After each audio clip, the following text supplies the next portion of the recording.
Bom dia, boa noite, boa tarde, alunos da Geologia, Geografia e quais outros cursos estiverem presentes. Eu sou o professor Felipe Toledo. Hoje vocês novamente não vão me ver. É mais um outro mistério e, especificamente, vamos falar dos grandes mistérios da biologia.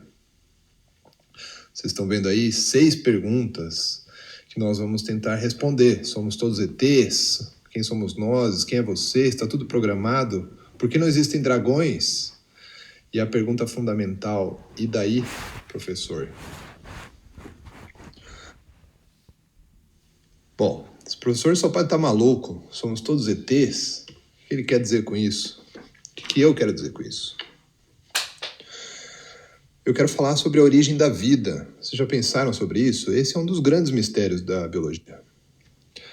A origem da vida é muito discutida, é um assunto polêmico, e vocês devem muito bem conhecer, talvez, questões como aquelas relacionadas a religiões, por exemplo, o criacionismo.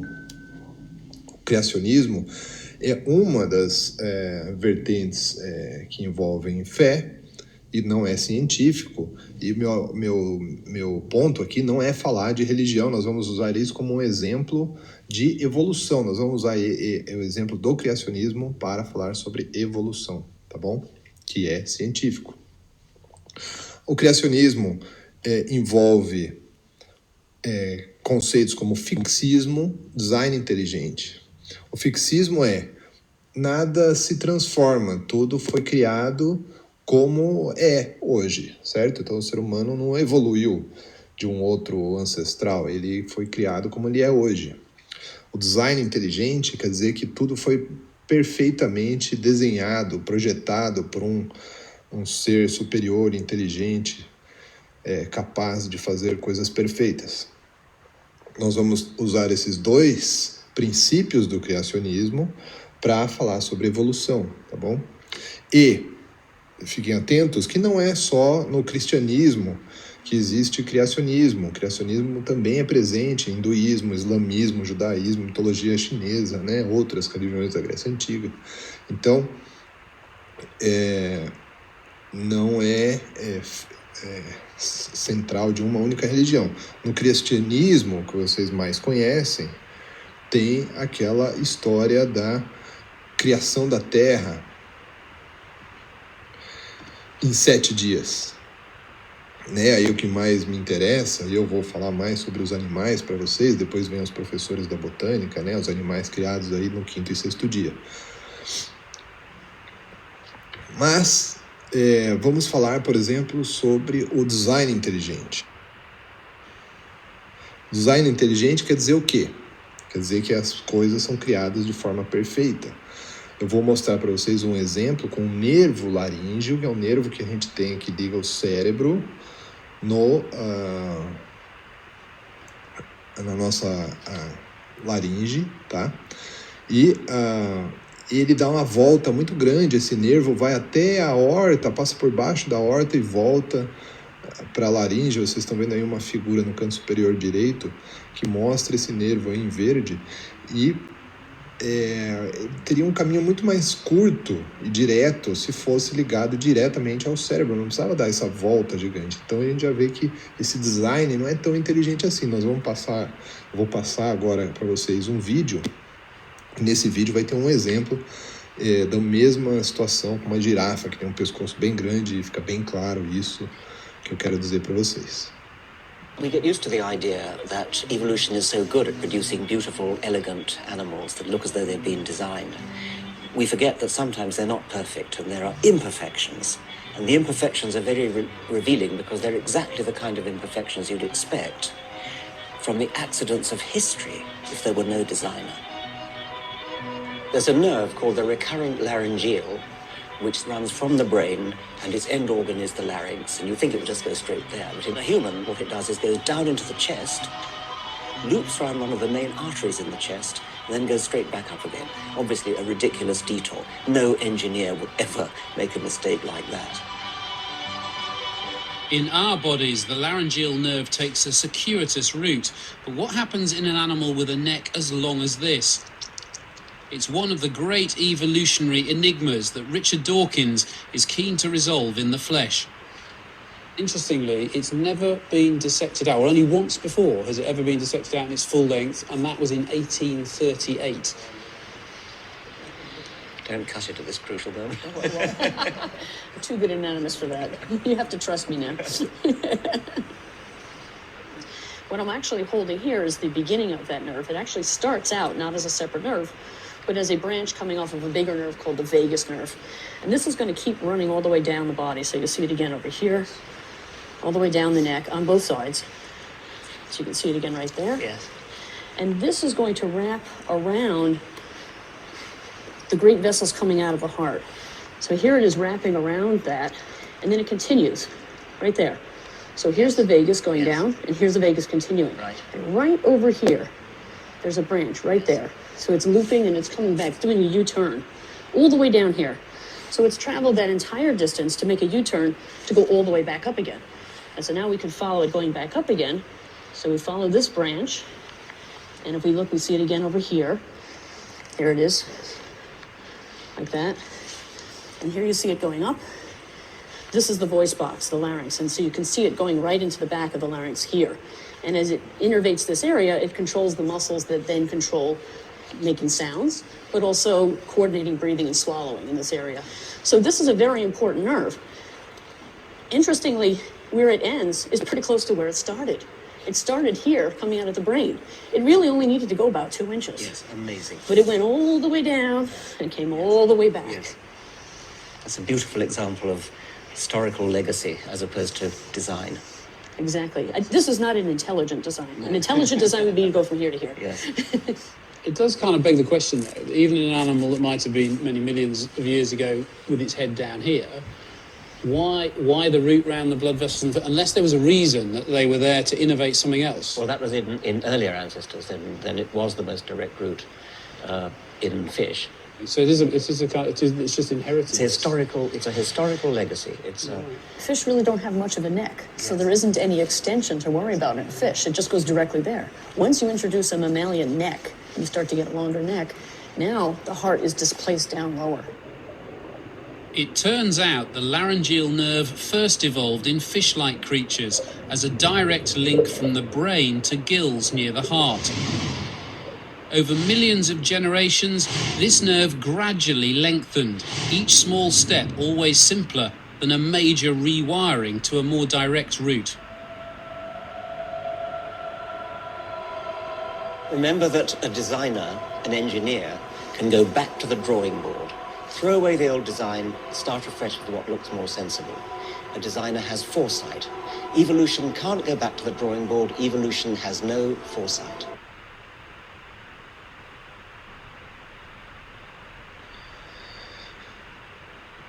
Então, pessoal, vocês se conseguiram assistir essa autópsia de girafa, conseguiram ver que existiu uma evolução gradual até a gente chegar nesse formato não de design não inteligente, né? Vamos dizer assim. Na verdade, não tem nada a ver com inteligência, isso tem a ver simplesmente com o acaso da evolução. Para quem assistiu o vídeo do Darwin, como vocês conhecem, nas primeiras aulas, deve ter lembrado talvez de um outro exemplo do olho, né? O olho é muito usado pelos criacionistas como um exemplo de design inteligente e também um outro conceito que é a complexidade irredutível. O que é isso? O olho é tão perfeito, tão complexo, que não tem intermediários entre o olho do ser humano, por exemplo, e outras coisas. Um olho mais simples, né? Ele é muito perfeito para ter sido criado aos passos. Por exemplo, você não pode ter uma evolução do cristalino separado da íris e da córnea. É isso que dizem os criacionistas. Mas, primeira coisa, o olho não é perfeito. Alguns de vocês usam óculos. Já, primeiro indício de que o olho não é perfeito. Segundo lugar, doenças. A gente tem várias doenças, malformações, né? Por exemplo, catarata. tanto no olho do senhor dessa imagem, como daquele sapo ali de baixo. Os dois têm catarata, o mesmo problema. Um parênteses aí, no meu curso vocês vão ver muito sobre sapo, porque eu sou um sapologista, um herpetologista, um cara que estuda anfíbios, tá? Bom, podemos usar um exemplo de gastrópodes, de moluscos, desculpa. Moluscos são esses animais, essas conchinhas, por exemplo, que a gente encontra na praia. Essa lapinha ou lapa é uma conchinha que talvez vocês já tenham visto na praia, parece um vulcãozinho que fica lá nas pedras, no costão rochoso. E esses animais, os moluscos, também têm um olho. E nesse grupo, nessa espécie, ou nesse gênero, o olho é muito simplificado. Tem um esqueminha ali no canto esquerdo desse slide, mostra que o olho, né, o órgão sensorial, ele é formado por uma camada de células pigmentadas, epiteliais, tá? Ligadas a fibras nervosas que vão direto para o cérebro. Então esse animal ele consegue perceber, né, esse seria o olho, consegue perceber presença ou ausência de luz, vamos dizer assim, uma coisa muito básica do sistema visual, tá? Ele consegue diferenciar dia e noite, por exemplo. Num parente, também molusco, uma outra conchinha dessa primeira, já tem um olho que é um pouco mais complexo. Qual é a diferença? Vocês conseguem ver ali no esquema que agora essas células estão em formato curvo. E esse formato já permite, por exemplo, reconhecer direção da luz. Da onde que vem a luz? Da esquerda ou da direita? De cima ou de baixo? Então, só pelo formato, mudar o formato, vai permitir que a incidência incida mais luz num lado do que no outro, e o animal consegue perceber de onde vem a luz. Então já dá uma noção de direcionalidade. Mas a estrutura é muito similar. Uma camada um pouco mais complexa ali de células pigmentadas. Um terceiro molusco é o Nautilus, ou Nautilo, um animal muito bonito, vocês já devem ter visto em algum filme. Ele já tem uma estrutura um pouco mais fechada, né, formando já quase um globo, né, um olho que tem uma cavidade já preenchida com líquido, e as fibras nervosas já começam a ser mais densas, formando um nervo óptico. E aí a gente vê um pouco mais de complexidade. Por sua vez, no Murex, uma outra conchinha bonita de coleção, já possui um olho que é um estágio mais derivado dessa sequência, né? Uma lente dentro do globo ocular e uma córnea muito simples fechando esse olho por fora. E finalmente temos o polvo, um outro molusco também, com olho muito parecido com o nosso, deve ter uma visão tridimensional muito elaborada, né, enxergar muito bem cores, inclusive, e possui uma lente, íris, córnea, uma retina, um nervo óptico, todos os elementos da estrutura do olho do ser humano, por exemplo. Então,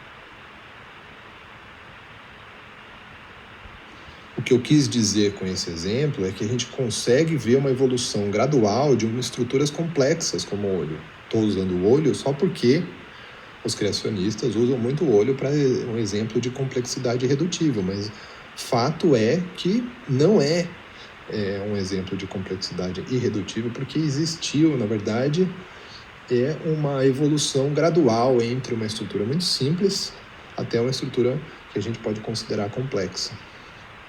Então, a gente, com esse exemplo, refuta, né, o design inteligente. A gente não refuta o criacionismo. O criacionismo, de novo, é fé, se acredita ou não, isso vai do seu entendimento de coisas não científicas.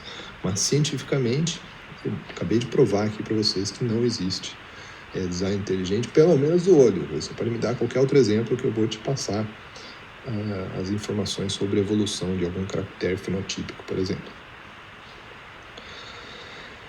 Tá. Se não foi criada a vida veio de alguma coisa. E uma das primeiras ideias científicas que o ser humano teve no passado, né, foi da abiogênese. O que quer dizer abiogênese? A é não, bio, vida. Gênese é criação. Então, quer dizer, a vida era criada de uma coisa não viva, tá? E tinha até um experimento que você poderia fazer. O experimento era o quê? Você jogava um monte de pano sujo num canto de um celeiro, jogava um monte de milho em cima desse pano sujo e esperava 21 dias. Depois de 21 dias, essa era a receita para criar rato. Daí tinha ratos ali. Então, era o conceito de geração espontânea. As espécies surgiam de coisas inanimadas. E aí algumas pessoas ficaram indignadas com essa proposta, que pra gente é óbvio que não é, mas na época, né, existia uma discussão sobre de onde vinha a vida. E foi feito então um experimento para mostrar, não, vida só vem de vida, não vem de uma coisa inanimada. E aí o Hyde fez um experimento em 1668, que ele fez o quê? Colocou um pedaço de carne dentro de um vidro e botou uma tampa. E no outro vidro botou o mesmo pedaço de carne sem tampa. E surgiam larvas somente no vidro sem tampa, porque, obviamente, a gente sabe hoje que a mosca entra lá, bota um ovo na carne, do ovo nasce a larva da mosca. Então, ele, com esse experimento, ele queria dizer, olha, só vem mosca, larva de mosca, porque entra as moscas aqui, depositam ovos, e aí nasce mosca da mosca, não mosca da carne. E aí tinha um conceito na época que era energia vital.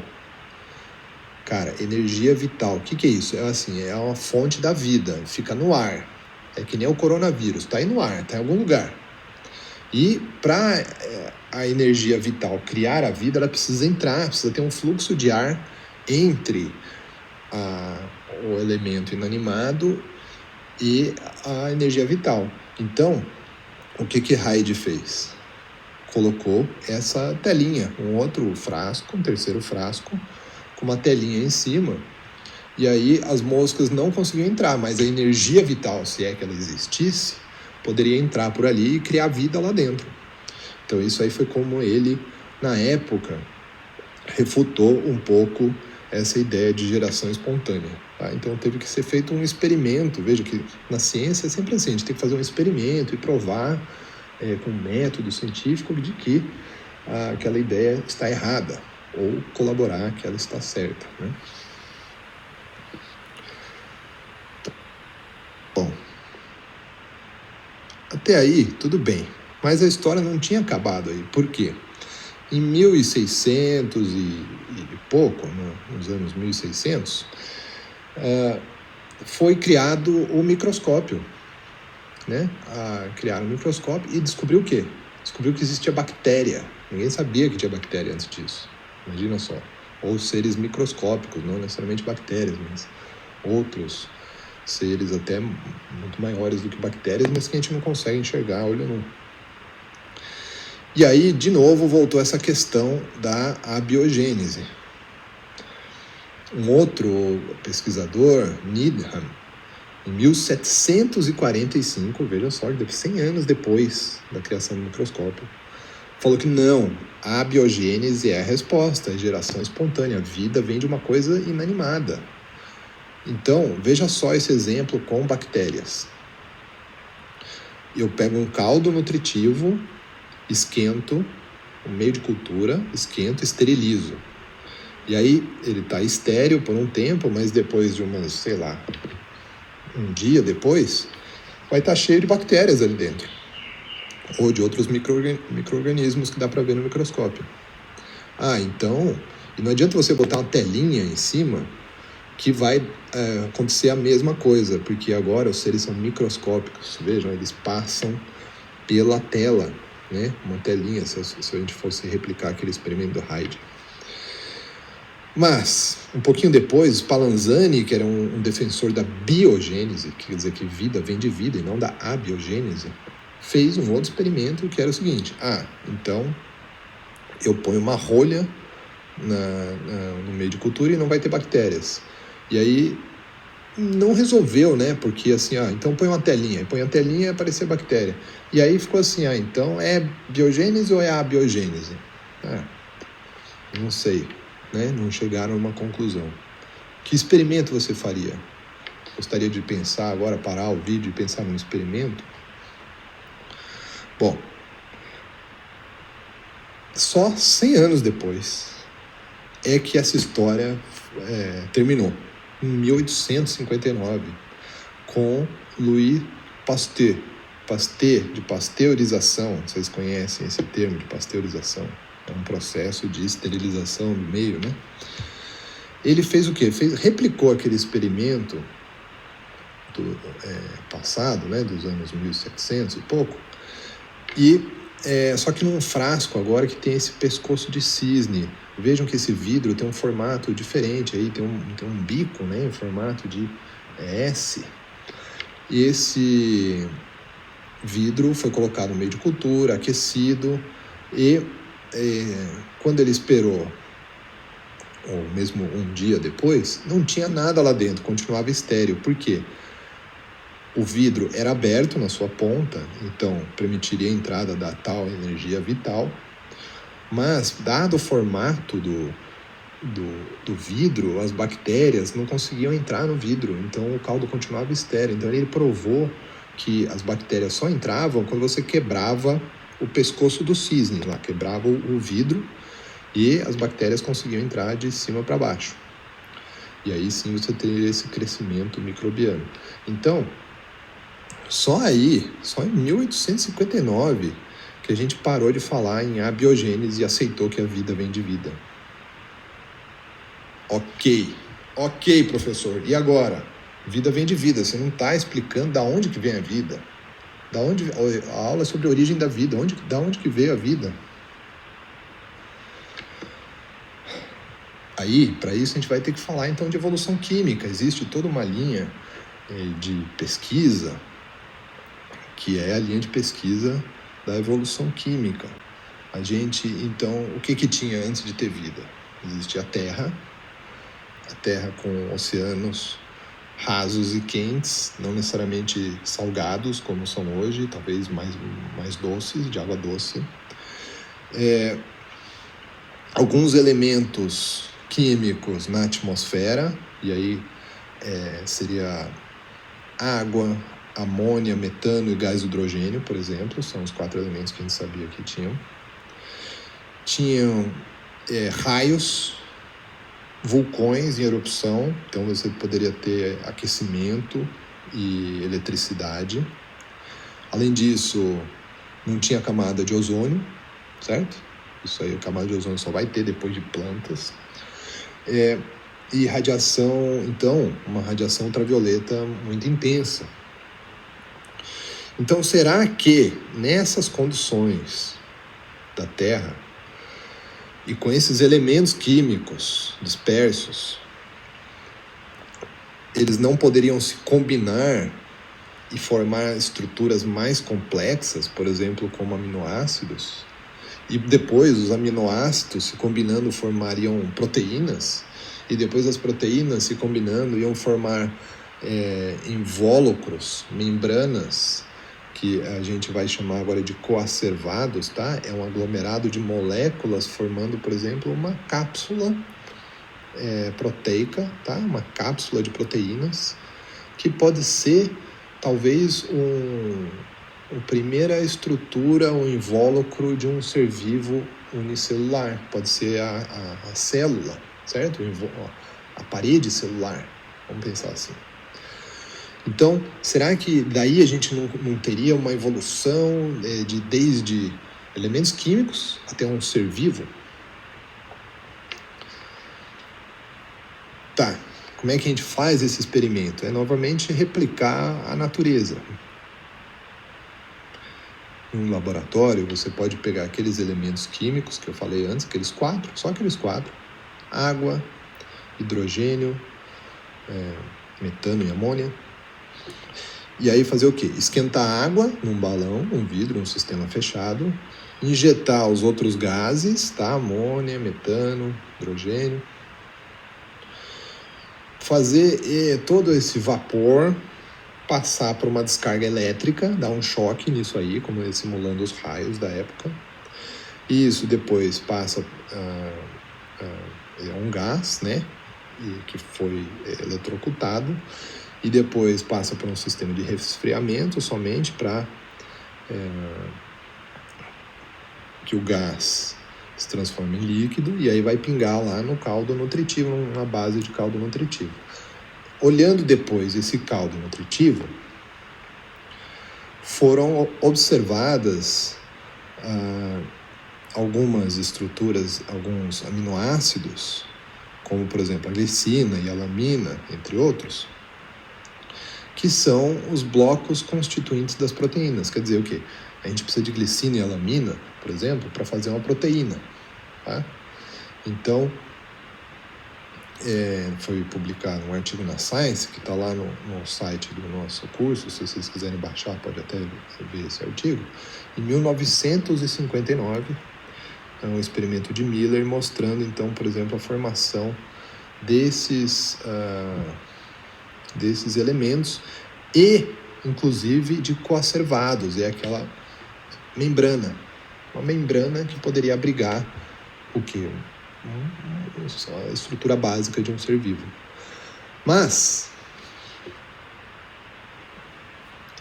entre um conjunto de aminoácidos e um ser vivo, por mais simples que ele seja, uma bactéria, tem muita coisa aí que está faltando, certo? Tem muita coisa. Isso aí você não explicou, professor, ainda a origem da vida.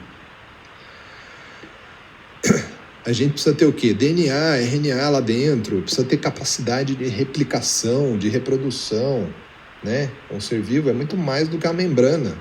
Então, está faltando ainda muito estudo, e aí tem até uma área que chama química pré-biótica, antes da vida, bio, é a química que vai estudar a evolução da vida. Quem conseguir, e se um de vocês quiser trabalhar com isso, fazer um ser vivo em laboratório, do nada não, de proteínas ou de aminoácidos, ou de elementos químicos quaisquer, vai ganhar um prêmio Nobel, tá bom? Fica aí a dica para ficar rico, quem quiser.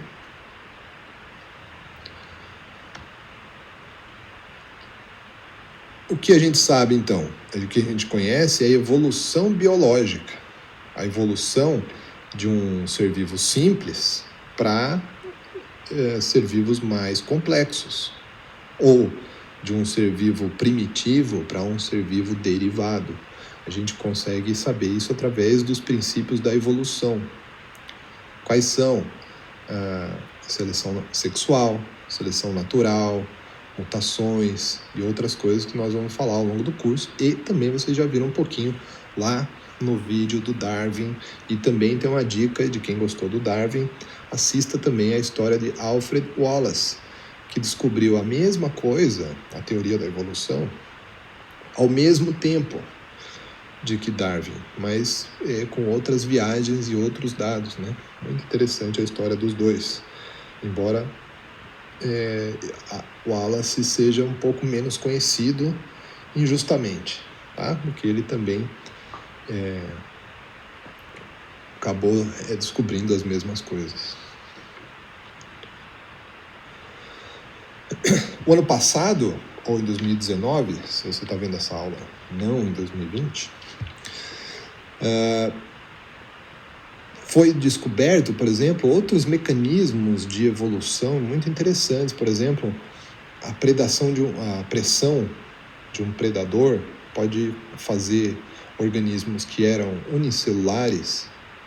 Vocês têm uma figurinha, um monte de bichinhos verdinhos que eram unicelulares, eles vão se juntar formando um outro organismo multicelular. Eles vão agora viver juntos, formando um organismo multicelular, quer dizer, maior. Isso aí pode evitar a predação de um predador que está ali no meio. Então, só de colocar um predador perto desses organismos unicelulares, eles começam a se concentrar ou viver juntos como um organismo já maior, complexo, multicelular. Então, é muito interessante esse tipo de demonstração no sentido de aumentar a complexidade dos seres vivos, tá? Essa é só uma novidade para vocês pensarem sobre evolução biológica. Professor, você não está falando do que a gente quer saber. A gente quer saber sobre a origem da vida. Onde veio a vida? Então eu vou falar para vocês.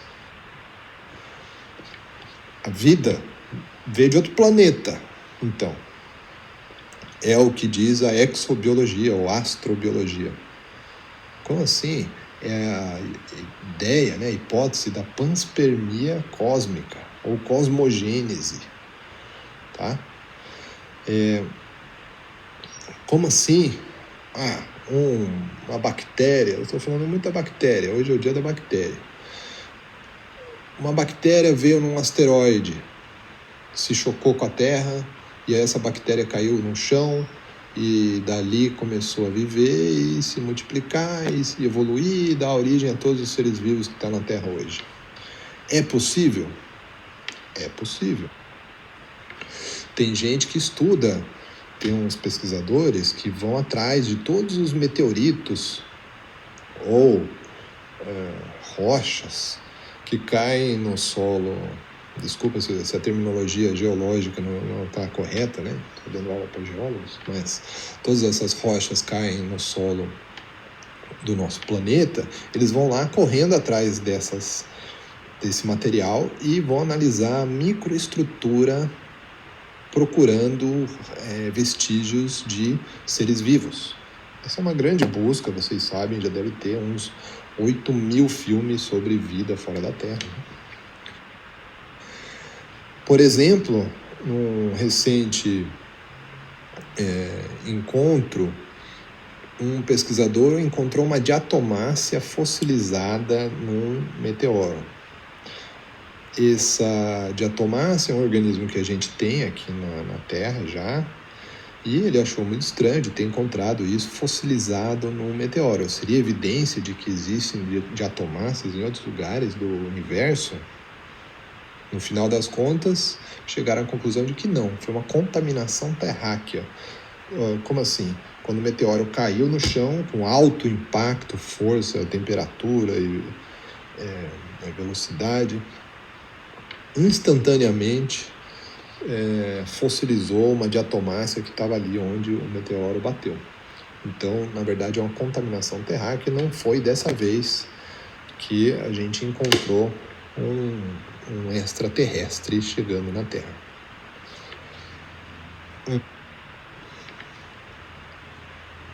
Conhece Luca? Vamos falar do Luca agora. Luca é quem? É o primeiro ser vivo. É o Last Universal Common Ancestor. É o quê? Se a gente for regredindo na árvore da vida, dos animais, os fungos, as plantas, a gente for voltando no passado, né? Até organismos mais simples, fazer um estudo da evolução ao contrário, indo para os seres ancestrais, né? Para os nossos ancestrais. A gente tem que chegar uma hora no Luca, que é o primeiro ser vivo.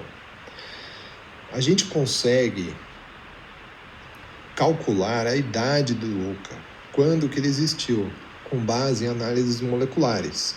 Tá? Existem estudos que chamam de coalescência, nós não vamos falar aqui porque é um assunto muito complexo, mas analisando o DNA das espécies, a gente consegue voltar na origem da vida e estimar que ela aconteceu mais ou menos em 3,5, 3,8 bilhões de anos. Isso é quando Luca existiu. Por que é interessante a gente saber a idade, né? Ou a época em que surgiu Luca?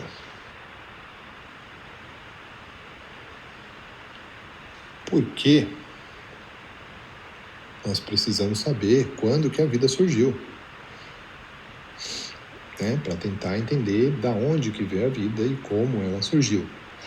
Mas vejam que interessante, essas estimativas moleculares não estavam muito precisas. Em 2017, que não é mais hoje, como está escrito aí nesse slide, foi publicado um artigo que mostra evidências de organismos vivos há cerca de 4,2 bilhões de anos, ou seja, Luca então deve ter surgido antes disso, antes de 4,2 bilhões de anos. Por que isso é importante? Porque a gente precisa entender direitinho quando que a vida surgiu em comparação com a origem da Terra. A Terra, a gente sabe, surgiu há 4,6 bilhões de anos atrás. Agora eu estou dizendo para vocês que tem evidências de um ser vivo há 4,2 bilhões de anos e esse não é o Luca. O Luca surgiu antes desse. Então, se a gente fizer uma regressão entre o tamanho do DNA, tá? Isso não se preocupa com isso. Uma regressão feita entre uma estrutura molecular dos seres vivos, dos mamíferos, vocês vejam lá, da direita para a esquerda, os mamíferos, peixes, vermes, eucariotos, procariotos, e a gente vai simplificando as formas de vida. Se essa regressão for realmente linear, a origem da vida teria que ser há 9,7 bilhões de anos atrás. Caraca, professor, a vida surgiu há 9,7 bilhões de anos e a Terra surgiu há 4,6 bilhões de anos. Ou seja, não dá para a vida ter surgido na Terra. Não dá. Se for assim, se esse dado estiver correto, não dá. O que quer dizer?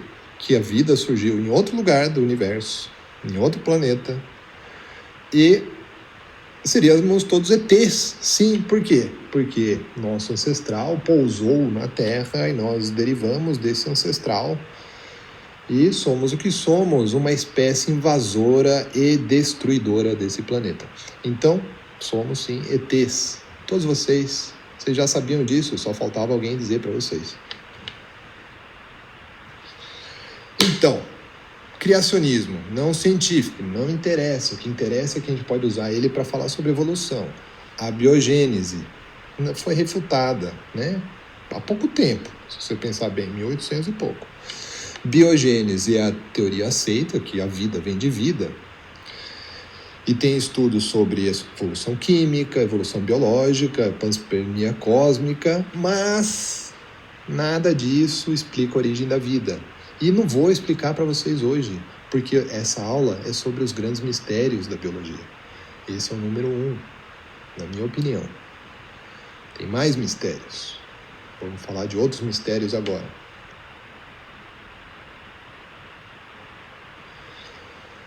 Quem somos nós?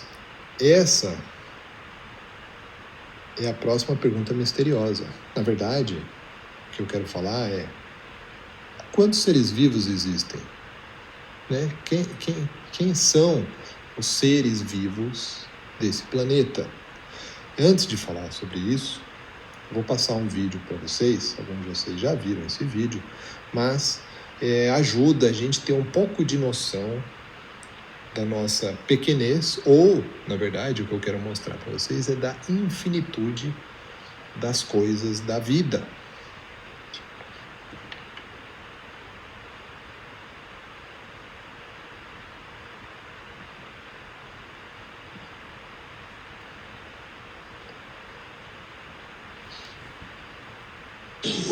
Olha só.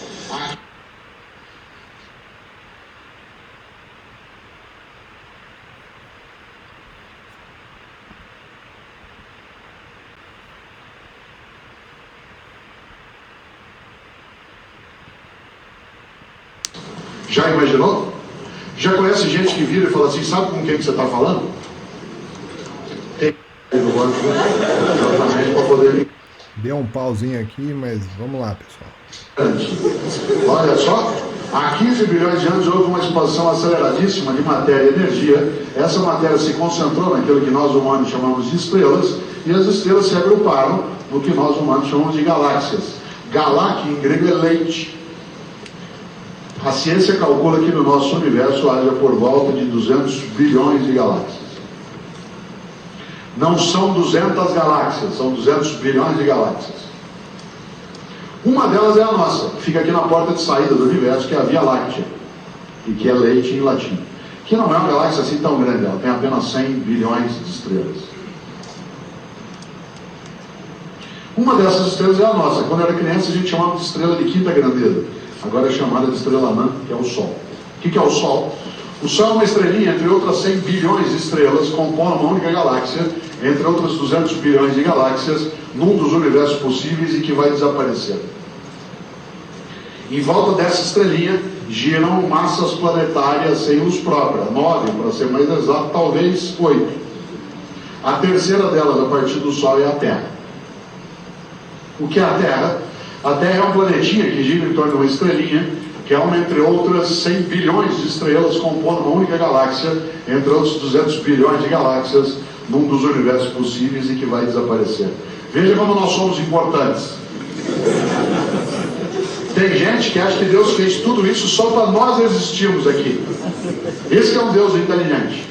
Entende a relação custo-benefício? Tá? Ele faz bilhões de estrelas, galáxias, só para nós existirmos aqui. Tem gente que acha coisa pior. Acha que Deus fez tudo isso só para essa pessoa existir ali.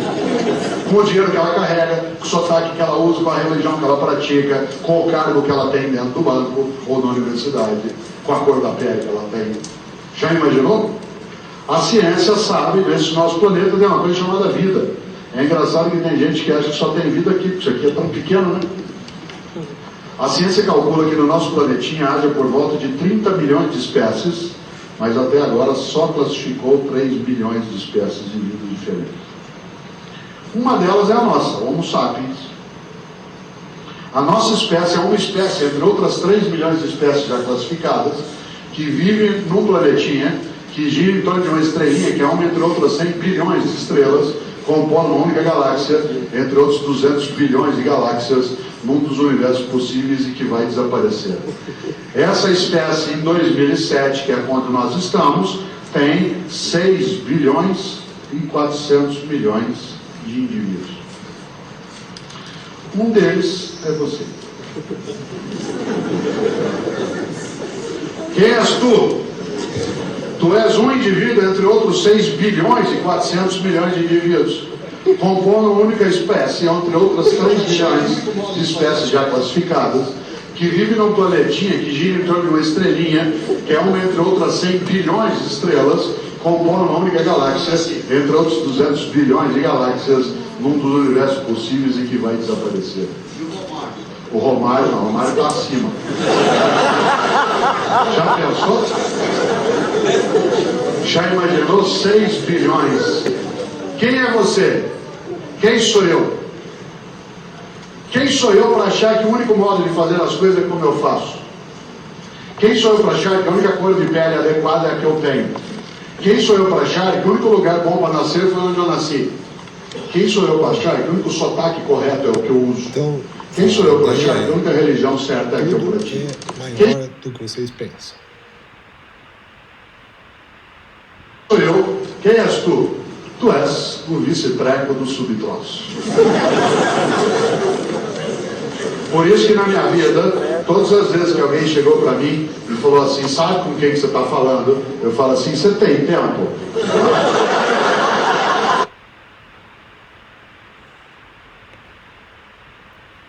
Bom, essa parte aqui deu um probleminha, tudo bem, né? Mas vamos lá. Quantos seres vivos existem atualmente? Exemplos da biologia. Olha só o tanto de cobra coral que tem no Brasil. Posto que vocês não conheciam todas essas espécies. tem cobra coral preta, tem cobra coral com a cabeça amarela, tem cobra coral. Tem um monte de espécies de cobra coral e essas aí são só as venenosas, as verdadeiras. Tem mais um monte de cobra coral falsa. Então, outro exemplo de que a biodiversidade é maior do que o que a gente pensa. Então, quantas espécies existem no planeta? Né? Tanto na terra como nos mares. Foi feita uma conta de que cerca de 1,4 milhão de espécies foram descritas e que nós teríamos cerca de 8,7 milhões de eucariotos. Então, restam descrever mais de 80% das espécies terrestres, mais de 90% das espécies oceânicas. Não foram descritas ainda, não tem nome. Então, isso aí, só falando de eucariotos, tá? Tem muito mais procariotos ainda. Então, foi também feita uma continha, por exemplo, quanto custaria para a gente descrever? Então, vamos descrever. Para descrever? Vamos descrever. Quanto custa para descrever só os animais? Que é só um pedaço dos eucariotos, uma parte dos eucariotos. Então, quanto custaria? Fizeram uma continha, a gente precisaria de 263 bilhões de dólares para descrever toda a biodiversidade animal. E fazendo uma continha de quanto tempo a gente leva para descrever as espécies e tal, que nós demoraríamos cerca de 360 anos com esses 263 bilhões de dólares investidos para descrever toda a biodiversidade animal. Não vai dar tempo, vocês vão morrer, o filho de vocês vai morrer, o neto de vocês vai morrer, e a gente não vai saber o nome de todos os bichos do planeta, a não ser que a gente extingua eles antes de descrever, que está acontecendo também. Então, o biólogo, nós trabalhamos tanto no mato, olha lá, tem um ali que sou eu ali com uma sucuri gigante, outro professor aqui da biologia, o diretor do IB ali estudando as borboletas no museu, que é um lugar que vocês vão visitar se tudo der certo, né, ainda nesse período. E existem biólogos também que estudam a biodiversidade no laboratório, fazendo estudos moleculares, por exemplo.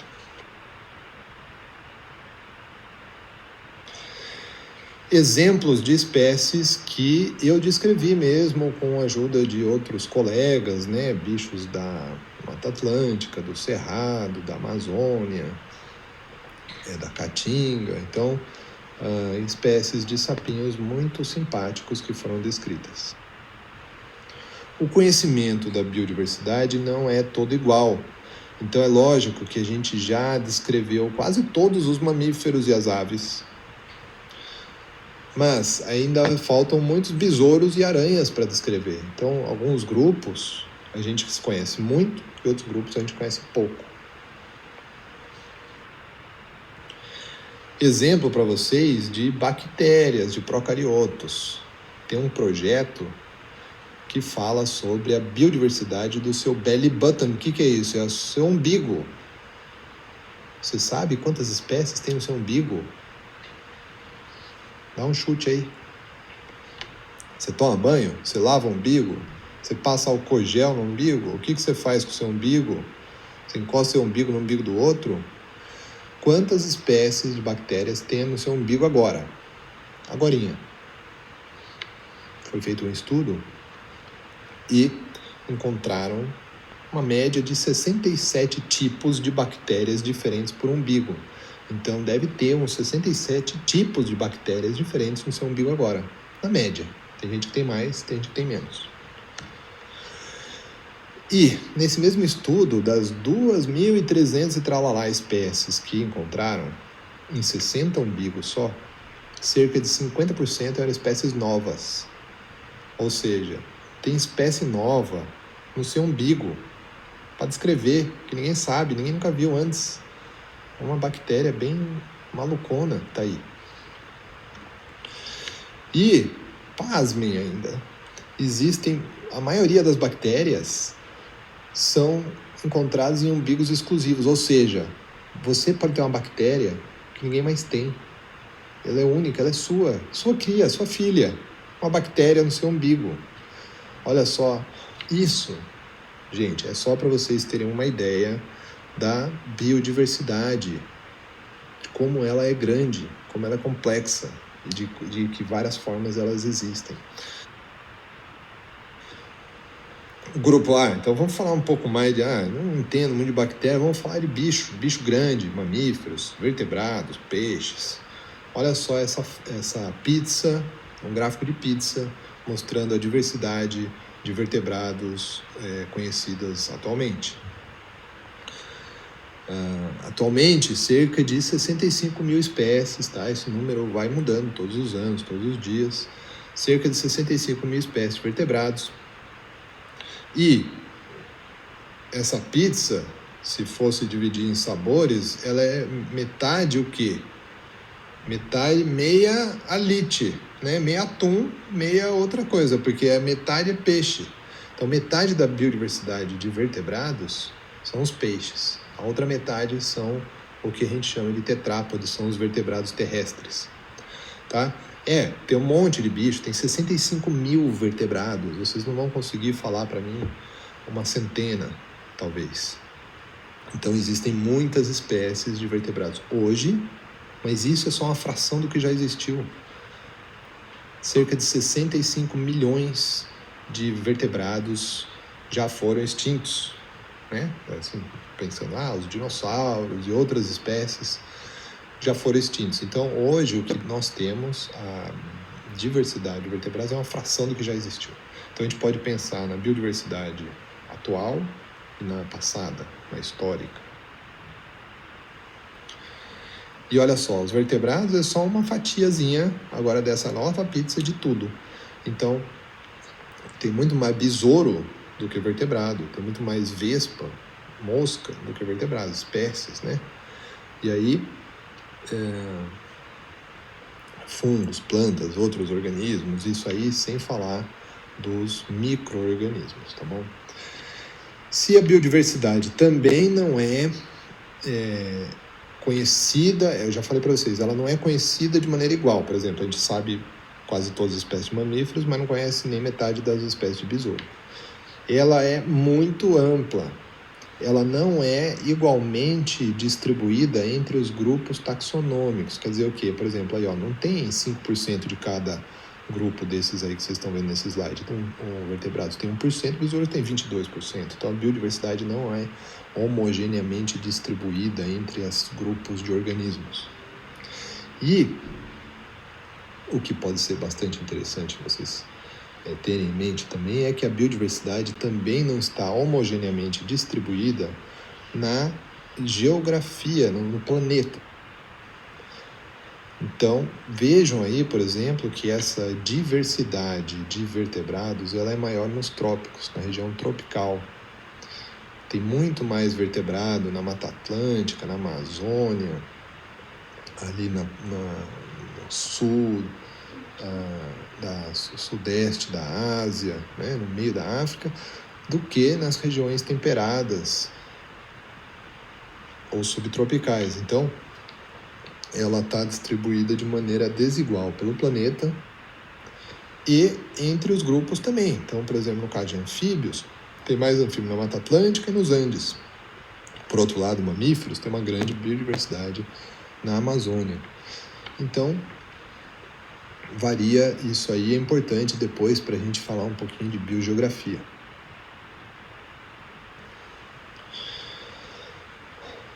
Exemplos de espécies novas que estão sendo descritas, tá, ao longo da última década, mais ou menos, nas últimas 2 décadas. Então, um macaquinho lá na Tanzânia, um lindo felino em Bornéu, uma baleia, ou 3 espécies de baleias, depois dos anos 2000, de até 17 metros. Vocês acham que a gente não conhecia esse bicho? Nunca tinha visto uma baleia de 17 metros? Já tinha visto, já tinha visto. É que a gente confundia com outra espécie. Aí análises moleculares vão sendo feitas, ou outros tipos de análises morfológicas mais complexas vão sendo feitas atualmente, e a gente consegue decifrar melhor o que é uma espécie, onde começa uma espécie e termina outra, certo? Definir mais ou menos quem são as entidades individuais desse planeta. Descreveram bichinhos pequenos também. Esse aqui é um mini sapinho, menos de 1 centímetro, tá? Foi descrito em 2012.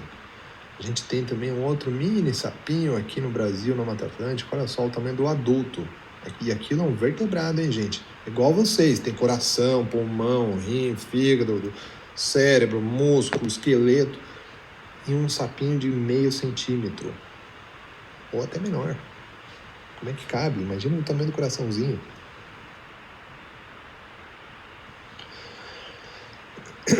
Líder em descobertas de novas espécies de vertebrados é aqui na nossa região, América do Sul, e o Brasil lidera as descrições de novas espécies de anfíbios, répteis, aves, e está em segundo lugar em mamíferos. Então, na verdade, a gente tem muito bicho ainda para conhecer.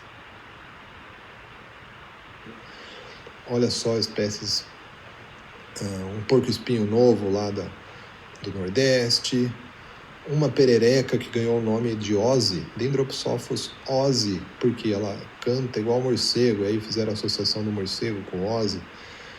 Então, até o Ozzy gostou e pediu para ver essa perereca. Nova espécie de anta, tá? Um bicho grande. Nova espécie de boto do rio Araguaia, e tadinho desse boto já foi descrito como ameaçado de extinção, porque ele está ali logo no arco do desmatamento da Amazônia, certo? Devido a atividades agropecuárias principalmente. Então ele já foi descrito como ameaçado de extinção. Temos aí a participação das redes sociais, auxiliando os pesquisadores a descobrirem novas espécies. Por exemplo, essa planta descrita em 2015 foi descoberta no Facebook. Uma pessoa fez um post, um pesquisador olhou e falou: nossa, que planta doida, onde que você viu isso, não sei o que lá. Começaram a conversar no Facebook e descobriram que era uma espécie nova e descreveram ela recentemente. Ganhou 1000 joinha. E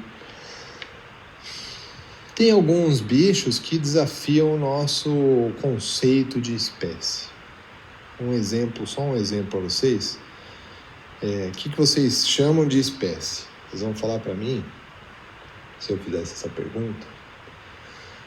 É um bicho que o que é uma espécie? Uma espécie é assim, eu aprendi na escola, que é quando assim, dois organismos se encontram, reproduzem, produzem um descendente fértil que, por sua vez, pode reproduzir e produzir um novo indivíduo fértil também.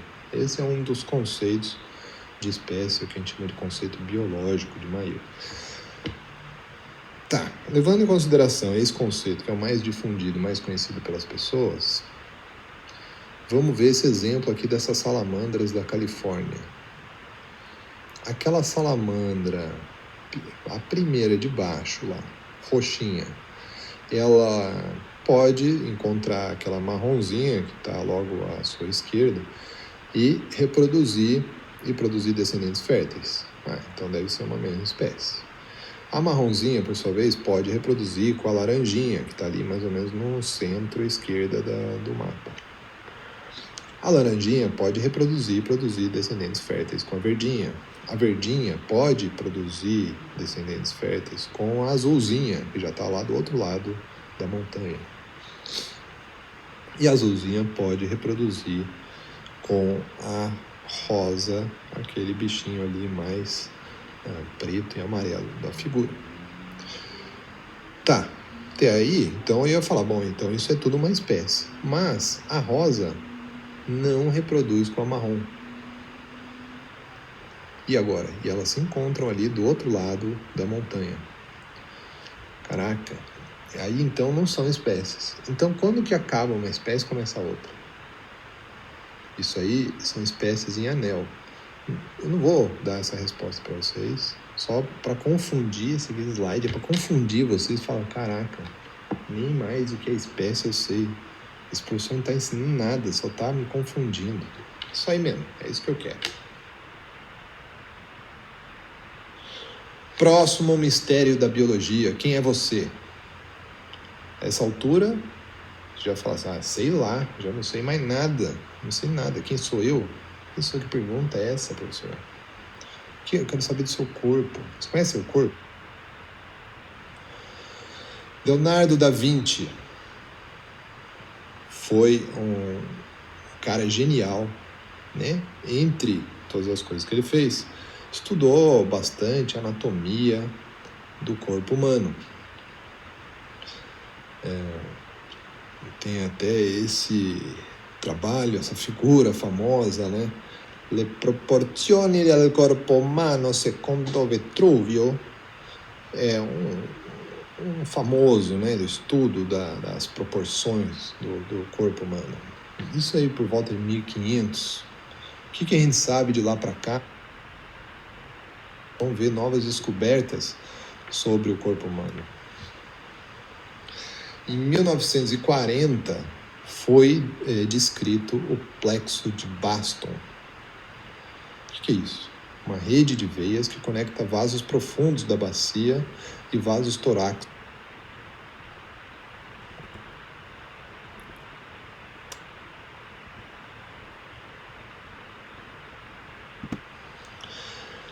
Em 2013, um ligamento no joelho. Esse ligamento que a gente chama de ALL, tá? Vamos chamar de ALL.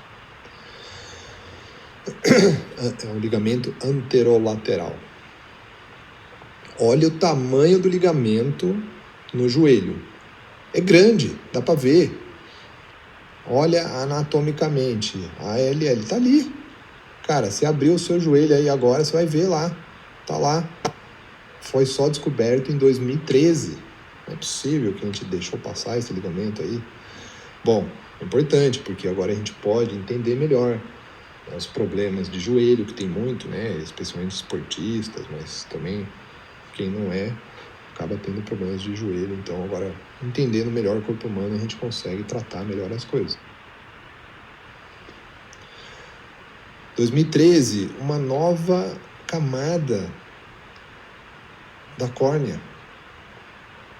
Agora viram que a córnea, na verdade, tem uma dupla camada, né? Então,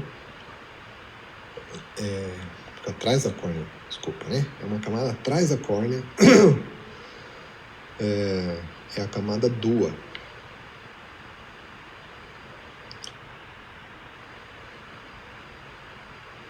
Olha o sistema linfático. O sistema linfático é o sistema que tem no corpo inteiro, mas foi descoberto agora que ele entra também dentro do cérebro, tá? Então veja aí da figura da direita, vai ser a figura do livro texto novo, né? Aquele livro lá da 7ª série que você aprende corpo humano, uma hora que você aprende o sistema linfático. E não ia até o cérebro, agora vai, desde 2015. Isso aí, lógico, vai ajudar também, por exemplo, tratar doenças como esclerose múltipla, Alzheimer, autismo. Olha a importância dessa descoberta, só 2015. 2019, tá logo aí, um novo tipo de vaso sanguíneo.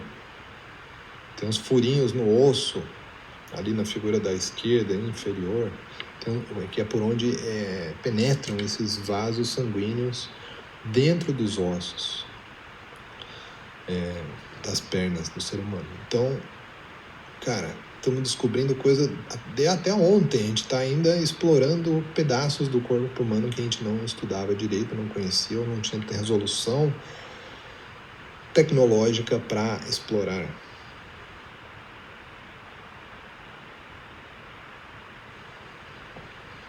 Tem perguntas ainda que ainda ficam meio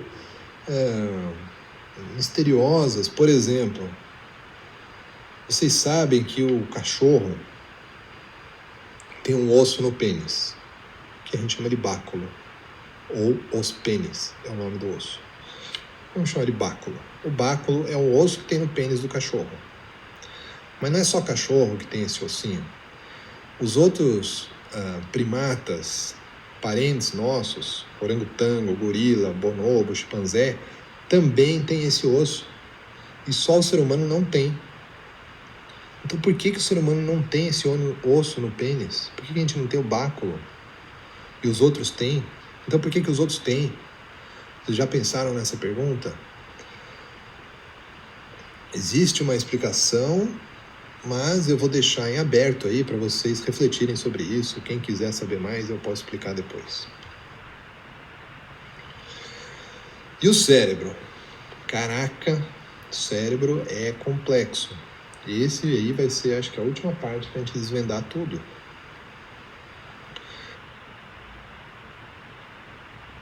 Em 2014, um estudo mapeou, entendeu um funcionamento de localização do cérebro, né? Como que o cérebro localiza as coisas. Sabe quando você acorda no meio da noite e sai andando de olho fechado pelo quarto, sem bater em nada, vai até a cozinha, pegar um copo d'água, sem abrir o olho? Seu cérebro lembra, né? Tem um mapeamento, tem um GPS, tá tudo mapeado, você consegue lembrar do posicionamento das coisas conforme você se locomove. Então, existe um processamento interessante relacionado a isso. E o estudo desse sistema de GPS cerebral só foi desvendado agora em 2014. E aí, os pesquisadores que descobriram isso, como é que funciona esse sistema de georreferenciamento, ganharam o prêmio Nobel. Ganharam o prêmio Nobel, e por quê? Porque isso talvez vai ajudar no tratamento de Alzheimer.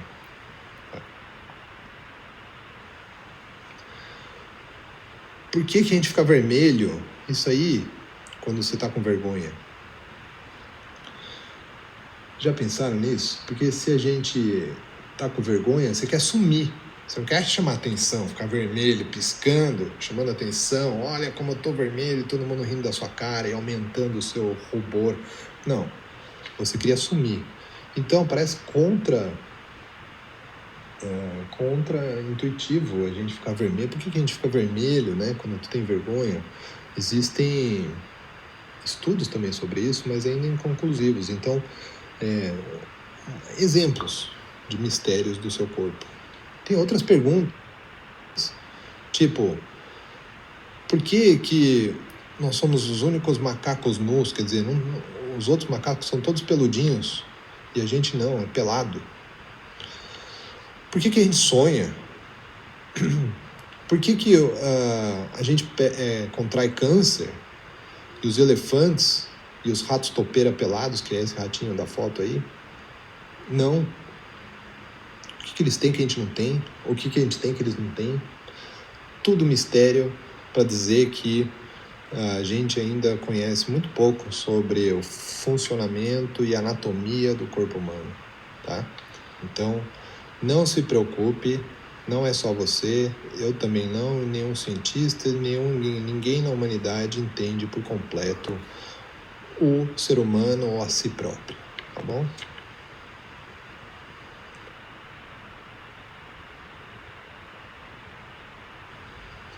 Próxima pergunta da nossa aula. Está tudo programado? O que eu quero dizer com isso?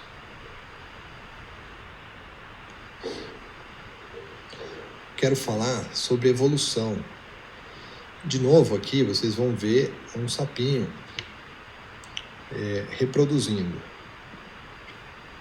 Esse é o sapinho chamado de sapinho parteiro. Ele põe ovo na lagoa ou na terra.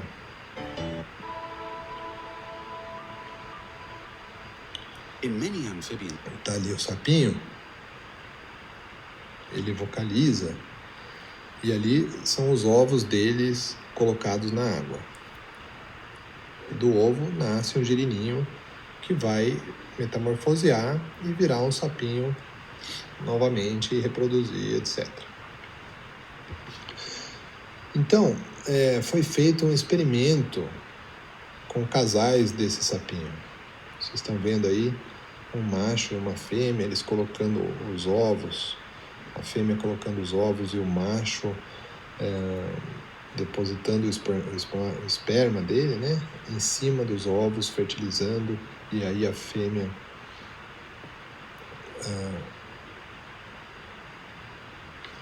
pode carregar os ovos, tá?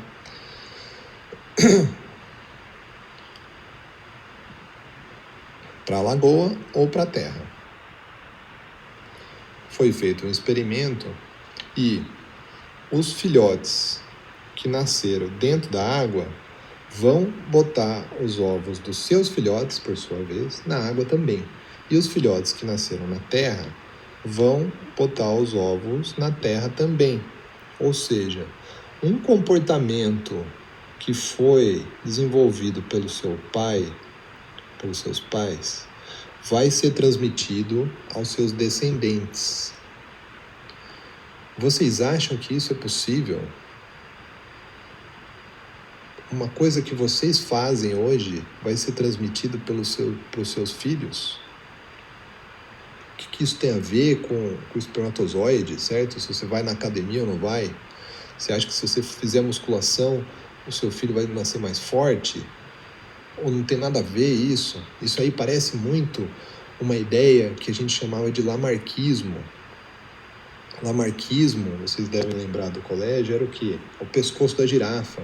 Então as girafas que esticavam muito o pescoço para comer as folhas mais altas das árvores iam ter filhotes com pescoços mais longos, né? E depois o lamarquismo foi amplamente criticado e inclusive o autor desse trabalho dos sapinhos que eu estou falando para vocês foi muito criticado pela academia na época e inclusive ele se matou. Ele escreveu uma carta de suicídio e se matou. Publicou a carta na Nature e essa carta vocês vão poder ler lá no site da disciplina também, se quiserem. Tá? Isso aí foi em 1926. De tanta crítica que foi feita ao trabalho dele. Ele caiu em descrédito e o crédito para um cientista é muito importante. Mas eu quero dizer que ele não precisava ter se matado, porque na verdade faz sentido se a gente entender uma coisa que a gente está entendendo só agora, que chama epigenética. E a genética é o DNA, que é influenciado por uma coisa externa, epi, tá? Uma coisa externa que é o quê? O meio ambiente. Então, o nosso DNA pode ser influenciado pelo meio ambiente? Pode. Pode, e quem explica isso é a epigenética.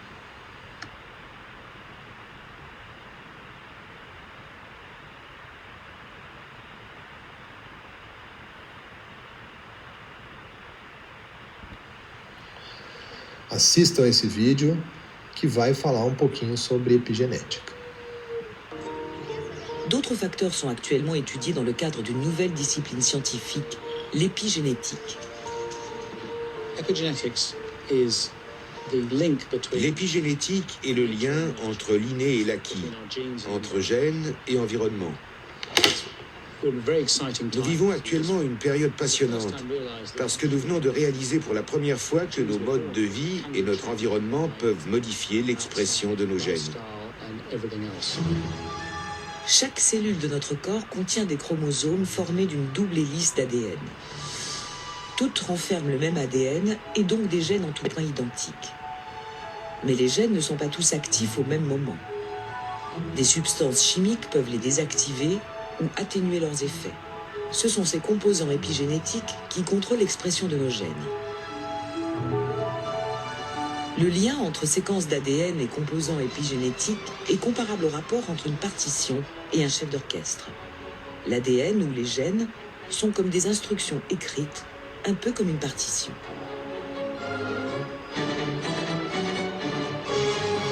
Les substances épigénétiques, elles, font office de chef d'orchestre, qui fait vivre la musique en indiquant aux instruments à quel moment et avec quelle intensité jouer.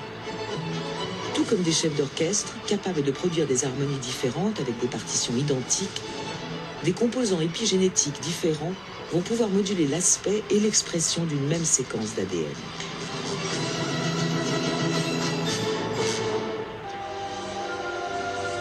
L'épigénétique n'aide pas seulement les chercheurs à mieux comprendre l'orientation sexuelle.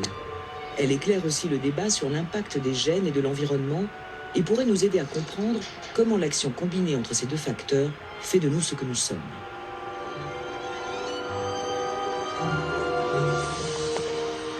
Une fois encore, les jumeaux sont mis à contribution. Grâce à eux, les chercheurs peuvent étudier comment notre environnement active ou désactive des séquences d'ADN.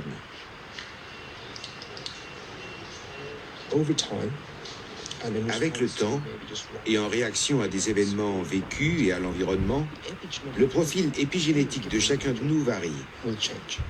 L'étude des vrais jumeaux est importante parce qu'elle nous permet de mesurer ces changements. Dans la mesure où ils sont génétiquement identiques, nous pouvons quantifier leurs différences épigénétiques. Xand a trouvé de nombreux arguments montrant qu'il est plus un produit de son environnement qu'esclave de ses gènes. Depuis un an, lui et son frère Chris ont des modes de vie radicalement différents. Mais cela suffit-il à révéler des différences génétiques entre ses frères jumeaux? Il y a un an, le docteur Rakian a prélevé des échantillons d'ADN chez Chris et Xand. Aujourd'hui, une nouvelle prise de sang doit permettre d'identifier d'éventuels changements. Les chercheurs vont ensuite extraire l'ADN des globules blancs. L'ADN est mis au contact d'une substance réagissant à des marqueurs épigénétiques. Les gènes modifiés apparaissent en vert, les gènes non modifiés en rouge. Le docteur Rakian explique les résultats aux jumeaux.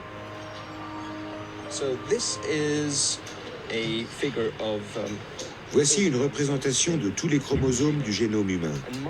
Ces marques indiquent les changements chimiques qui se sont produits en un an.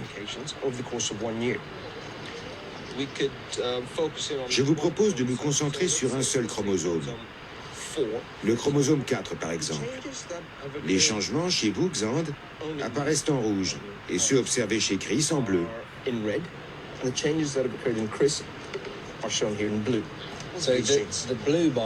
La barre bleue a grandi entre 2008 et 2009, alors que chez Xand, elle n'a pratiquement pas bougé. Chez moi, les modifications sur ce gène sont donc plus importantes que chez lui? Oui. C'est le même gène, mais la modification n'est pas la même chez nous deux. Oui. Ça veut dire que l'expression du gène a changé. Il est soit activé, soit désactivé. Oui. Et vous connaissez la fonction de ces deux gènes? Oui. Nous avons cherché le rôle de ces gènes et il semblerait qu'ils soient impliqués dans le métabolisme. C'est intéressant. On dirait justement que nos métabolismes ne fonctionnent pas pareil actuellement. Il est plus lourd que moi et nos vies étaient très différentes cette année. Moi, j'étais très actif, je suis allé en Afrique et dans l'Arctique, j'ai beaucoup travaillé et je vais toujours travailler à vélo. Toi, tu as apparemment passé une année à manger, d'après ce que tu dis, À travailler à lire des livres. et à travailler. La dernière pièce du puzzle se met en place. Même si Chris et Xand ont des gènes identiques, leurs modes de vie ont peu à peu modifié le fonctionnement de leurs organismes. Et ces modifications ont influencé l'expression des gènes. Grâce aux expériences différentes faites au cours de leur vie, Chris et Xand sont maintenant épigénétiquement uniques. L'approche épigénétique est tellement révolutionnaire qu'elle change le point de vue des chercheurs comme David Leslie sur certaines des maladies les plus répandues au monde. J'ai commencé mes travaux avec une approche génétique. Mais par mes études sur les jumeaux, j'ai fini par devenir non-généticien. Grâce à eux, je sais maintenant que ce ne sont pas les gènes seuls qui provoquent ces maladies, mais l'environnement en interaction avec les gènes. C'est cette interaction qui nous intéresse. C'est pour cela que l'épigénétique est une discipline aussi importante. Elle est l'empreinte digitale de cette interaction. Le professeur David Leslie a recueilli des échantillons d'ADN de jumeaux dont l'un des deux seulement est diabétique. Nous avons pu identifier plusieurs gènes porteurs des marqueurs épigénétiques caractéristiques du diabète et présents chez le jumeau diabétique, mais pas chez le jumeau sain.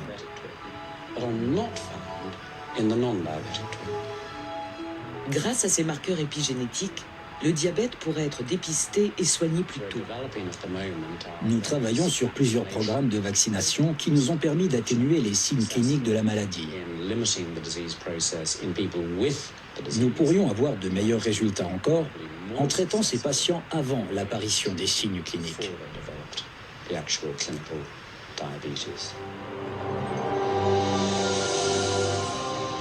L'épigénétique est aujourd'hui l'une des disciplines récentes les plus prometteuses du monde scientifique. Elle nous permet de comprendre comment apparaissent les maladies et comment les traiter.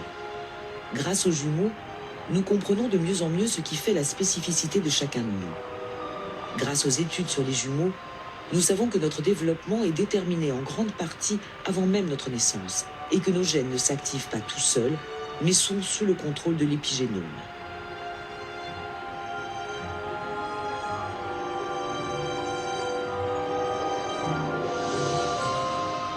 L'épigénome pourrait même influencer les gènes responsables de notre développement utérin.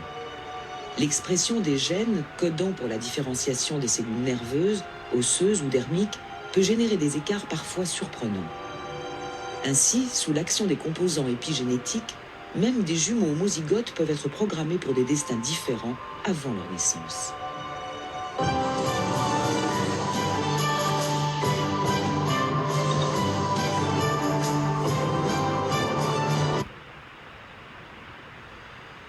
Bom, como vocês podem ter percebido, o meio ambiente interfere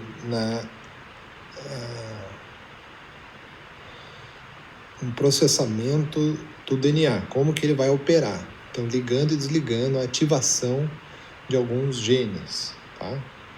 Então, isso é muito interessante porque agora adiciona um novo elemento na genética, que seria a influência do meio externo.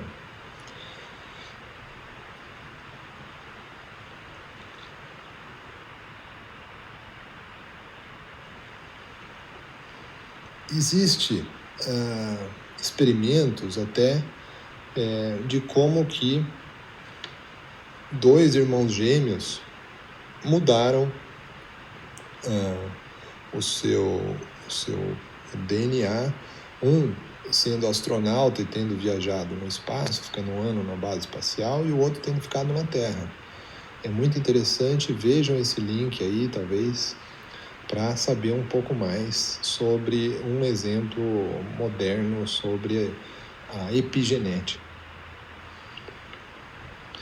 E aí, então, nem gêmeos idênticos são mais idênticos, porque isso depende. Por que um gêmeo é gordo, outro é magro, um usa óculos, outro não, um é calvo, outro é careca?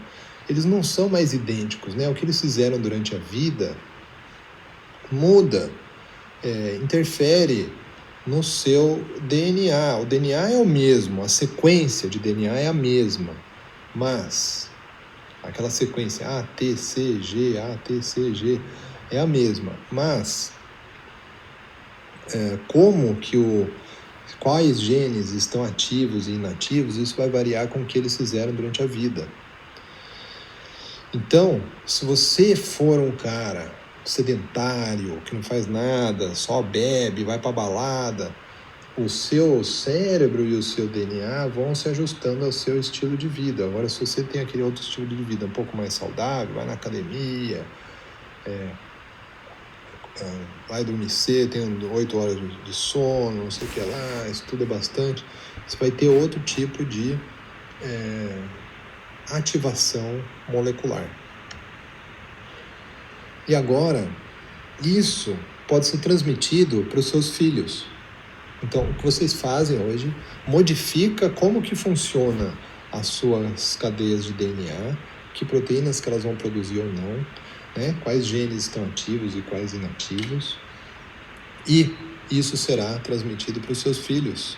É o que agora a gente vai chamar de herança epigenética. Isso é a crista da onda nos estudos de biologia molecular, os grandes mistérios da biologia.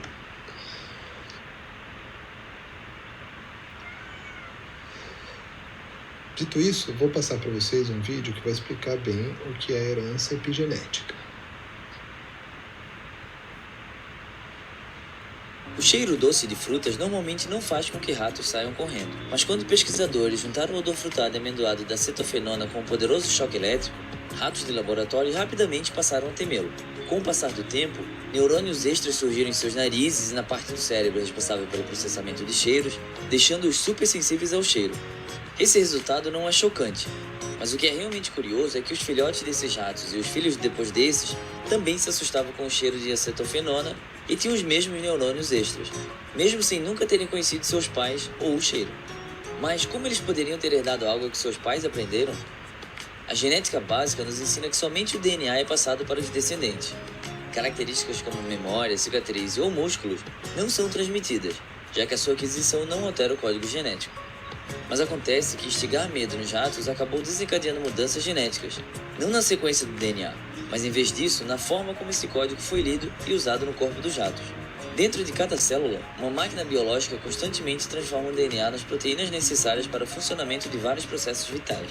E interruptores químicos ligados ao DNA ativam ou desativam genes, informando a máquina quais e quanto de cada proteína produzir. É por causa desses interruptores, chamados de marcas epigenéticas, que as células dos rins parecem e agem de forma diferente de uma célula da pele ou nervosa, apesar do DNA de ambas as células serem idênticos. Mas os interruptores das células estão sujeitos a estímulos externos. Ao ensinar os ratos que deveriam ter medo do cheiro de fruta, um dos seus genes responsáveis pelo olfato saiu do controle. Pesquisadores não sabem todos os lugares do corpo do rato onde isso aconteceu, mas sabem que aconteceu em um lugar, nas células do esperma dos ratos, que um dia irá passar esse material genético alterado, fazendo a próxima geração de ratos supersensíveis à acetofenona. Os roedores não são as únicas criaturas que possuem esse tipo estranho de herança. Em Overkalix, na Suécia, garotos que passaram fome durante o inverno acabaram tendo filhos super saudáveis, com riscos extremamente baixos de doenças cardíacas e diabetes.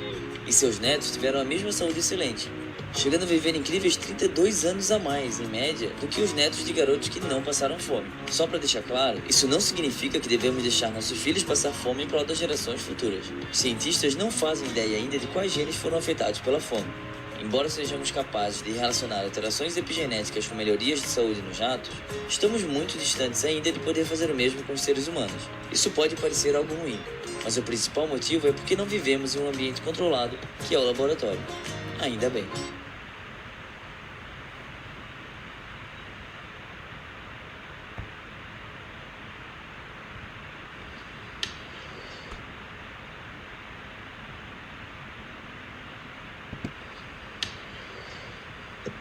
Então, isso é muito legal, porque agora a gente consegue entender a adaptação ao meio de diversas maneiras. A gente tinha informação de adaptação, de evolução, por exemplo, através de seleção natural, que é aquela ideia do Darwin, do Wallace, com os bicos dos passarinhos, dos tentilhões, né? Chama tentilhões de Darwin, o tentilhão é o nome do passarinho. Que cada bico é adaptado para comer um tipo de fruta, ou semente, ou inseto, e todos eles vieram de um mesmo ancestral comum, e esse processo de evolução demora milhares ou milhões de anos. Tá? Então esse é o processo de evolução através de seleção natural. Só sobrevivem os mais aptos e tal. Mas vamos tocar mais nesse assunto ainda um pouquinho mais para frente. Um outro mecanismo de adaptação é quase instantâneo, que a gente chama de homeostase.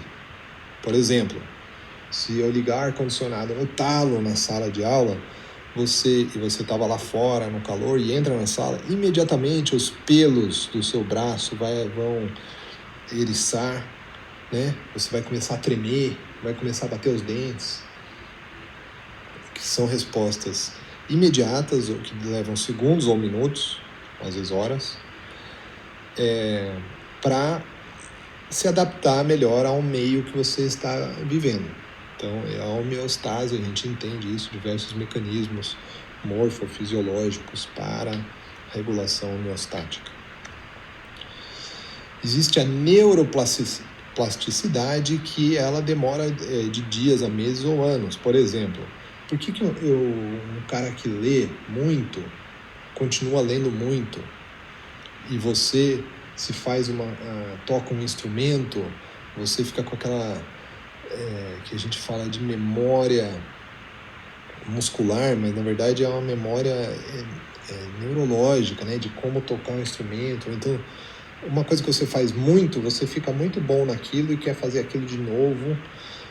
Isso aí tem a ver com a neuroplasticidade. O seu cérebro, as sinapses neurais se modificam de acordo com o que você quer fazer, o que você está habituado a fazer, ou o que você está treinando a fazer. E esse processo demora um intervalo de dias a anos.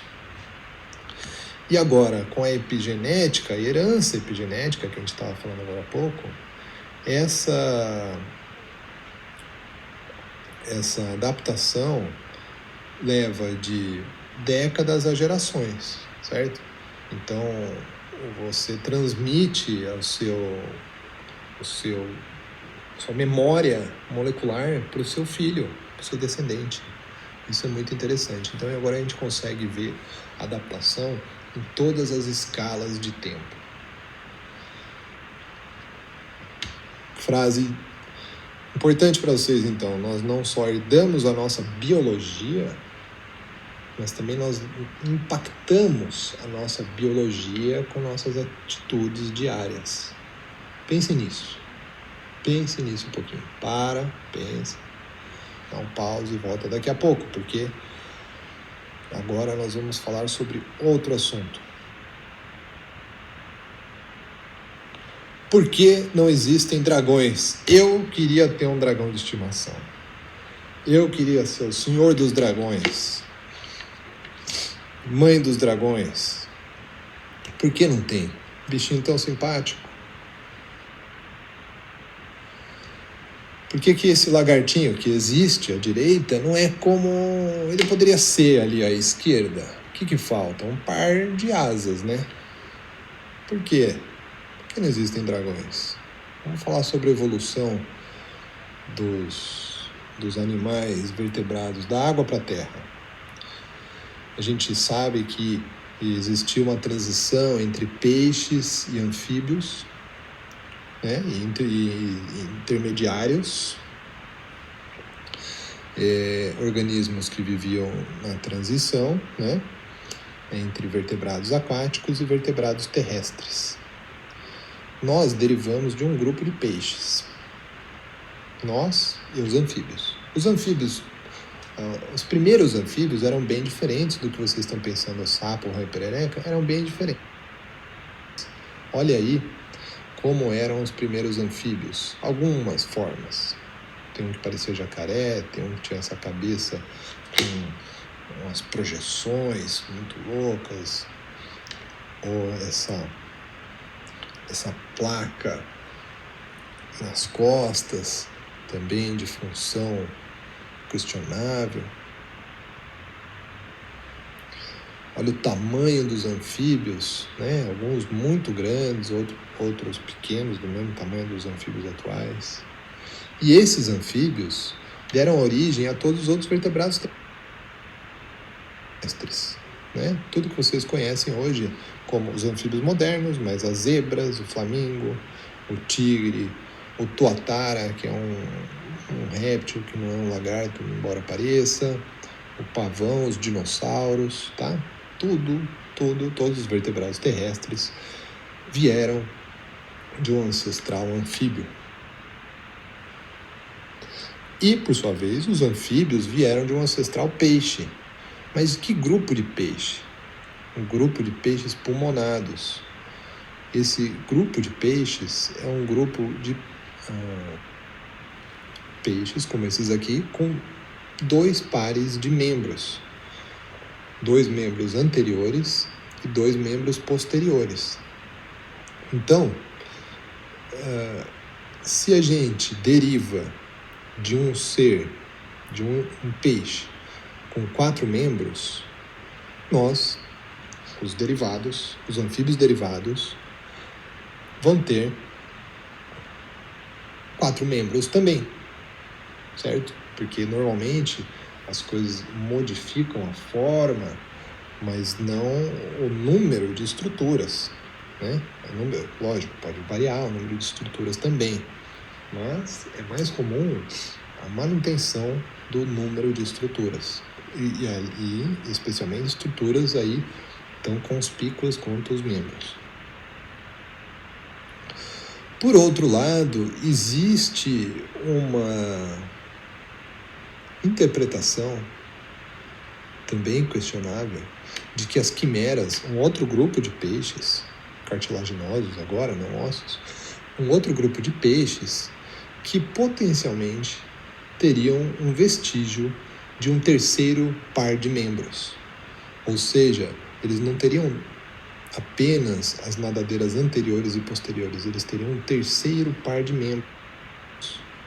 Olha que grupo de peixes bem esquisitão. Olha o nariz daquele lá de baixo.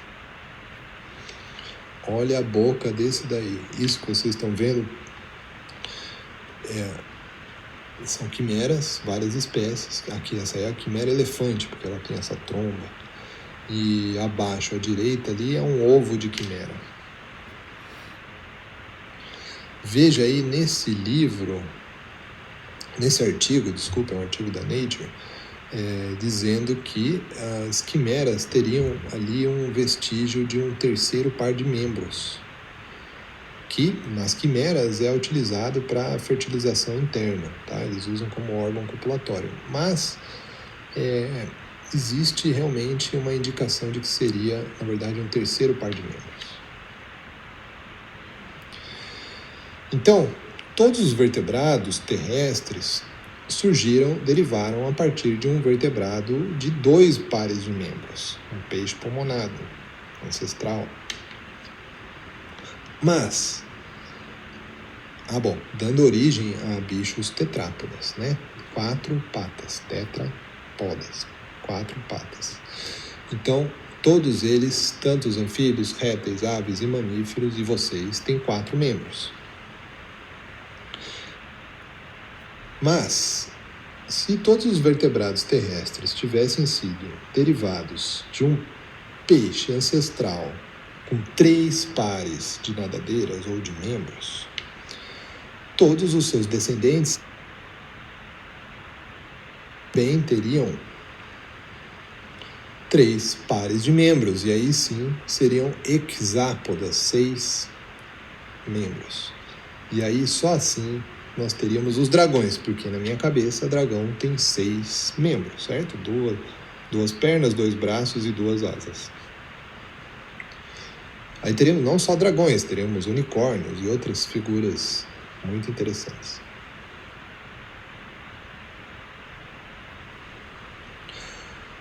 Bom, nós falamos sobre 5 das 6 perguntas.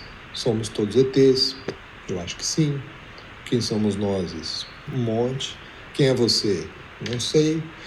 Está tudo programado? Sim e não, depende. Né? Por que não existem dragões? Porque as quimeras não deram origem a nenhum grupo de vertebrado terrestre. E falta a última pergunta. E daí? E daí, professor? E eu com isso? A pergunta é, a biologia é da hora, tem muita coisa legal para estudar, tem muita coisa que não sabe, tem muita coisa que sabe. E eu com isso? Eu, um aluno aqui de graduação, estou assistindo essa aula.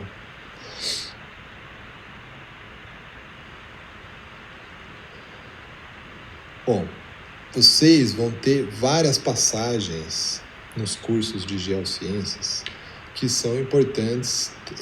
É importante ter uma fundamentação na área da biologia.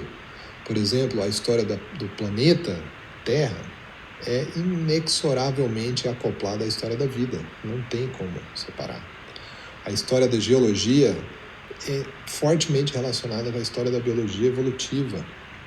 Vocês vão precisar dos conteúdos que a gente vai passar aqui nesse curso para outras disciplinas, como climatologia, alguns de vocês já fizeram, biogeografia, paleonto, né? Então, a biologia é base fundamental para vocês evoluírem na carreira como geocientistas. Tá bom? Por fim, esse é o site do curso. Para quem ainda não entrou lá, entra, tem mais aulas, tem vídeos, tem material complementar e tem meu e-mail também. Se quiser entrar em contato, pedir alguma coisa, tirar uma dúvida, Fiquem à vontade, farei o meu melhor para atendê-los e contribuir na formação de cada um de vocês. Muito obrigado por terem assistido essa aula longa, densa, cheia de conteúdo, meio maluca, mas importante para vocês, para abrir a mente de vocês sobre diversos aspectos da ciência, do ser humano e da biologia. Muito obrigado.